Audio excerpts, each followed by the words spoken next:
وحدہ والصلاة والسلام علی من لا نبی بعدہ اما بعد فاعوذ باللہ من الشیطان الرجیم بسم اللہ الرحمن الرحیم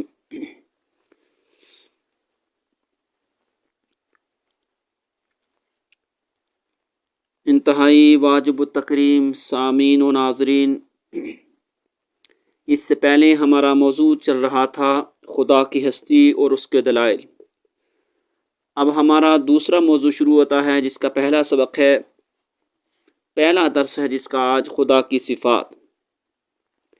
جیسا کہ پہلے ذکر کیا گیا کہ اللہ تعالیٰ کی ہستی کا علم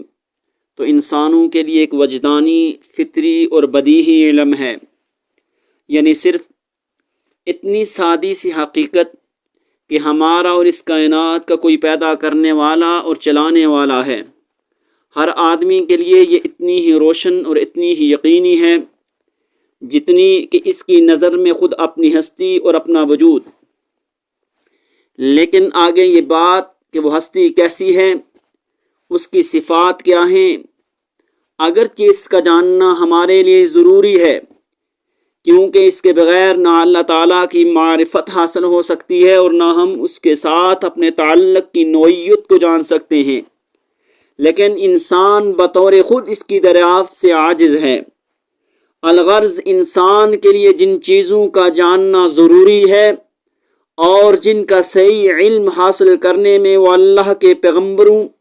اور اللہ کی کتابوں کی رہنمائی کا محتاج ہیں،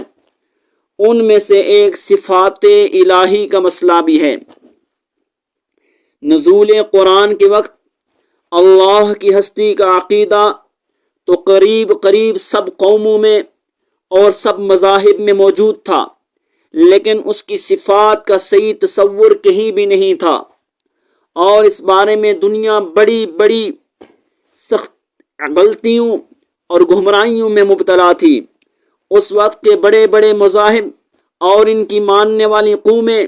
اور ان کی بنیادی کتابیں آج بھی موجود ہیں، یا کم سے کم ان کے بارے میں گواہی دینے والی تاریخ موجود ہے۔ تھوڑا سا وقت اور تھوڑی سی محنت صرف کر کے دیکھا جا سکتا ہے کہ اللہ تعالیٰ کے متعلق ان کے تصورات کتنے غلط اور کتنے پست سے، اور ان مذاہب یا فلسفیوں کے ماننے والے جو اب تک دنیا میں موجود ہیں وہ صفات الہی کے بارے میں کیسی گمراہیوں میں آج تک بھی مبتلا ہیں۔ بہرحال قرآن مجید نے اپنی دعوت و تعلیم کے ذریعے اقوام و مذاہب کی جن سنگین غلطیوں کی اصلاح اور تصحیح کی ہے، ان میں سے ایک صفات الہی کا مسئلہ بھی ہے۔ قرآن مجید نے اس بارے میں جو کچھ دنیا کو بتایا ہے، اس کی صحیح قدر و قیمت جاننے کے لیے، بلکہ اس کو سمجھنے کے لیے بھی کم از کم اجمالاً ہی یہ معلوم ہونا ضروری ہے کہ دنیا کے اقوام و مذاہب نزول قرآن کے وقت خدا کی صفات کے بارے میں کیسی غلط فہمیوں اور گمراہیوں میں مبتلا تھے اور خدا کو کیسا سمجھتے تھے۔ تفصیل تو ان مذاہب کی تاریخ سے متعلق کتابوں ہی میں دیکھی جا سکتی ہے۔ یہاں ہم بس ان چند اصولی گمراہیوں کا ذکر کریں گے جن میں نزول قرآن کے وقت خدا کی ماننے والی دنیا عام طور سے مبتلا تھی۔ تو سامعین و ناظرین، بہت سی قومیں اس دنیا کو ایک خدا کی پیدا کی ہوئی دنیا ماننے کے باوجود اس وہم میں مبتلا تھیں کہ جس طرح دنیا میں ایک بادشاہ یا راجا ہوتا ہے، لیکن ملک اور حکومت کے زیادہ تر وہ خود نہیں کرتا، بلکہ اس کے وزراء اور دیگر ماتحت لوگ کرتے ہیں، اور جس طرح چاہتے ہیں کرتے ہیں۔ اسی طرح خدا کا بھی معاملہ ہے کہ اس دنیا میں جو کچھ ہوتا ہے وہ سب براہ راست خدا نہیں کرتا، بلکہ اس کی مقرب کچھ روحانی ہستیاں جیسے دیوی دیوتا ہیں جن کی وہ پوجا کرتے تھے، کہ اس نے بہت سے کام اور بہت سے اختیارات ان کو سپرد کر رکھے ہیں، اور ان کاموں کو وہی انجام دیتے ہیں۔ وہ جس سے راضی ہوں اس کو نہال اور خوشحال کر دیتے ہیں، اور جس سے ناراض ہوں اسے تباہ و برباد کر دیتے ہیں۔ ایسا ان کا خیال بنا ہوا ہے، ایسا ان کا عقیدہ بنا ہوا ہے، اور اسی لیے لوگوں کی بھلائی یا برائی کا تعلق عملی طور پر انہی دیویوں اور دیوتاؤں کی خوشی یا ناخوشی میں ہے۔ ان کا یہ عقیدہ ہے۔ نیز اس قسم کی گمراہیوں میں سے ایک یہ بھی تھی کہ جس طرح دنیا کے بادشاہوں، راجوں اور مہاراجوں کا یہ حال ہوتا ہے کہ بعض لوگوں سے رشتہ قرابت یا پیار و محبت کا ایسا تعلق ہوتا ہے کہ وہ ان کی کسی خواہش اور کسی سفارش اور کسی بات کو رد نہیں کر سکتے، بلکہ جو چاہیں وہی کرنا پڑتا ہے۔ اسی طرح معاذ اللہ خدا کا بھی بعض خاص ہستیوں سے ایسا تعلق ہے کہ وہ خدا سے کرانا چاہیں تو وہ خدا کو چار و ناچار کرنا ہی پڑتا ہے۔ بعض قوموں کی گمراہی یہ تھی کہ وہ خدا کا تصور مادی شکل و صورت اور مادی صفات کے ساتھ کرتی تھیں اور سمجھتی تھی کہ مثلا غم و مسرت، رنج و راحت جیسے طبعی حالات جو انسانوں پر آتے ہیں یہ سب خدا پر بھی آتے ہیں، اور انسانوں پر ان حالات کے جو اثرات پڑتے ہیں وہی خدا پر بھی پڑتے ہیں، اور انسان ان حالات سے متاثر ہو کر جیسے کام کرتا ہے ویسے ہی افعال اللہ تعالیٰ سے بھی سرزد ہوتے ہیں۔ یہ ان کا عقیدہ اور مذہب ہے۔ عام مشرک اور بت پرست قوموں کے خیالات اللہ کے بارے میں کچھ ایسے ہی تھے، اور ان کے شرک کی بنیاد ان ہی غلط اور گمراہانہ خیالات پر مبنی تھی۔ ان کے علاوہ بعض قومیں خدا کو قہر و غضب اور جلال و جبروت سے بھی بھرپور ایک ایسے مطلق العنان بادشاہ کی طرح سمجھتی تھی کہ جس کا کوئی اصول اور آئین نہ ہو، اور جو غصہ اور ناراضی کے وقت اپنے غیظ و غضب کی تسکین کے لیے لوگوں پر بے حساب تباہیاں اور بربادیاں نازل کرتا ہو، اور رحم اور درگزر سے اس کی فطرت خالی ہو۔ اگر غور سے دیکھا جائے تو ان سب گمراہیوں کی، بلکہ ان کے علاوہ اور بھی جو گمراہیاں اللہ کی صفات کے بارے میں اور اقوام و مذاہب میں تھیں، ان سب کی یا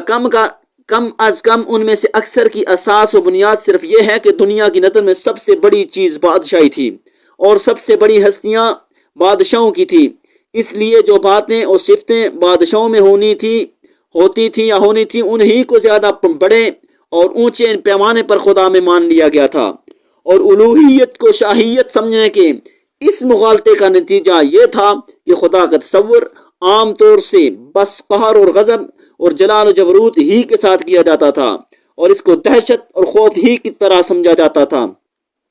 اور اس سے بس ڈرا ہی جاتا تھا۔ حضرت مسیح علیہ السلام نے نزول قرآن سے کئی صدی پہلے اسی غلطی کی اصلاح کے لیے اللہ تعالیٰ کی صفت رحمت پر بہت زیادہ زور دیا، اور اس کو سمجھانے کے لیے جیسا کہ انجیل سے معلوم ہوتا ہے کہ باپ کی محبت اور شفقت کی تمثیل و تعبیر سے کام لیا، لیکن کچھ مدت کے بعد ان کی ماننے والی امت کی کجروی نے اس سے ابنیت اور کفارہ کے عقیدے پیدا کر لیے۔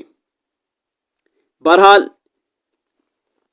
مسیحی امت میں ابنیت یعنی اللہ کا بیٹا کہنا اور کفارہ کے عقیدے سے صفات الہی کے غلط تصور ہی سے پیدا ہوئے۔ الغرض خدا کی صفات کے بارے میں اس قسم کی غلطیوں اور گمراہیوں میں نزول قرآن کے وقت دنیا کی عام قومیں اور امتیں مبتلا تھیں۔ اب ذرا دیکھیے کہ قرآن نے آ کر اس بارے میں دنیا کو کیا بتلایا۔ سورہ فاتحہ جس سے قرآن مجید کی شروع ہوتا ہے، جس سے قرآن مجید کی ابتدا ہوتی ہے، اس میں سب سے پہلے اللہ تعالیٰ کی صفات کی رونمائی اسی طرح کرائی گئی ہے۔ فرمایا الحمدللہ رب العالمین الرحمن الرحیم مالک یوم الدین۔ اسی طرح یہ ہم صفات آگے چلائیں گے، آج اسی پہ ختم کرتے ہیں، تو کل سے انشاءاللہ کل کے درس میں ہم صفات الہی کا ذکر کریں گے۔ یہ تھوڑی سی تمہید تھی جس کو سمجھنا ضروری تھا، تو ہم نے اس کو ضروری سمجھا، اس لیے یہ آپ کے سامنے اور آپ کے گوش و گزار کرنا یہ ضروری تھا۔ تو جب ہمارے سامنے یہ تمہید ہوگی، جب ہمارے سامنے یہ وہ تمام عقیدے ہمارے سامنے ہوں گے کہ وہ جو پہلے قومیں اللہ تعالیٰ کی صفات دوسرے اپنے دیوتاؤں میں بھی مانتے تھے، وہ کیا گمراہیاں تھیں اور ان کے کیا عقائد تھے، جب وہ ہمارے سامنے ہوں گے تو آگے جب ہم اللہ تعالیٰ کی صفات کا ذکر کریں گے